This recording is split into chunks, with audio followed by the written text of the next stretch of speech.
E aí, hoje a gente vai mergulhar no universo que tem regras muito próprias e, olha, às vezes bem surpreendentes, o do serviço público no Brasil.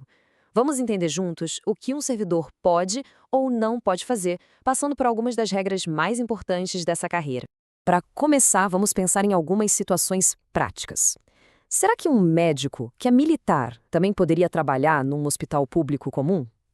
Ou então, e um policial, que é responsável pela segurança de todo mundo? Será que ele tem o direito de entrar em greve? São perguntas como essas que vão guiar a nossa conversa. Bora para o nosso primeiro ponto, então. No setor privado, é super comum uma pessoa ter mais de um emprego, né? Pois é, no serviço público, a lógica é bem diferente. A regra geral é que não pode. Acumular cargos é, na verdade, a exceção. E a base para isso está lá na nossa Constituição Federal. O princípio é bem claro. Via de regra, é proibido ter mais de um cargo, emprego ou função pública que seja remunerada. A ideia por trás disso é garantir que o servidor se dedique ao máximo à sua função e, claro, evitar qualquer conflito de interesse. Só que, como quase tudo no direito, né, existem as exceções. E são justamente elas que tornam esse assunto tão interessante. A própria Constituição já prevê algumas situações bem específicas em que essa acumulação é permitida.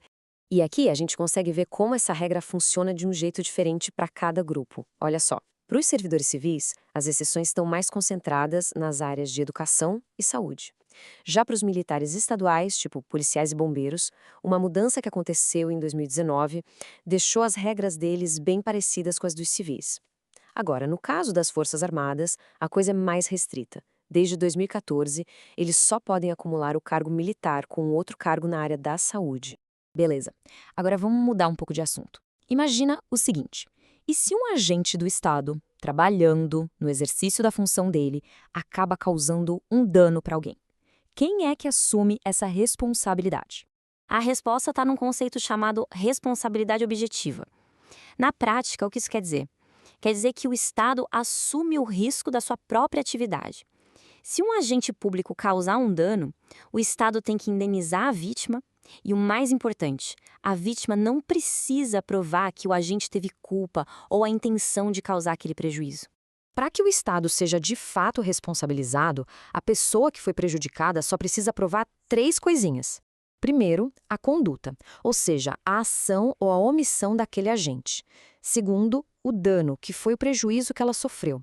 E terceiro, o nexo causal, que é basicamente a ponte, a ligação direta entre a conduta do agente e o dano. Se conseguir provar esses três pontos, a responsabilidade do Estado está configurada. E isso, gente, não é só uma teoria, não. Tá lá escrito com todas as letras na Constituição. O artigo 37 é o que garante que uma pessoa não fique desamparada se sofrer um dano causado pelo Estado. Certo. O nosso terceiro tópico agora foca em um grupo que tem regras ainda mais particulares: os militares e os agentes da segurança pública. Para eles, os direitos e deveres vêm com algumas restrições bem importantes. A diferença fundamental está bem aqui. Servidores públicos civis têm direito a se sindicalizar e a fazer greve, claro, seguindo algumas regras. Já para os militares, a proibição é total. Essa distinção toda existe por causa da natureza da função militar, que é toda baseada em hierarquia, disciplina e na segurança do país. A Constituição é super clara sobre isso.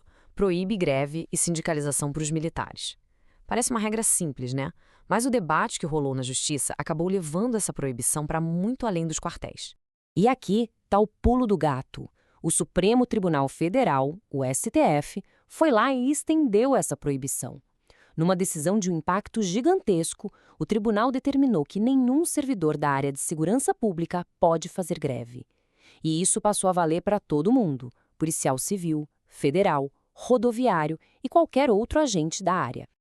Ok, vamos então fazer um balanço final para a gente amarrar os pontos principais que vimos aqui sobre as regras do jogo do serviço público. Então, resumindo o que a gente conversou. Primeiro, a acumulação de cargos. A regra é não poder, mas com aquelas exceções bem específicas para cada categoria. Segundo, a responsabilidade do Estado. Se um agente público causar um dano, ela é objetiva. Basta provar a conduta, o dano e a ligação entre eles. E terceiro, o direito de greve. Militares já eram proibidos pela Constituição e o STF foi lá e estendeu essa proibição para todas as forças de segurança. Para fechar, fica aqui uma reflexão. Todas essas regras, no fundo, estão buscando um equilíbrio que é muito delicado.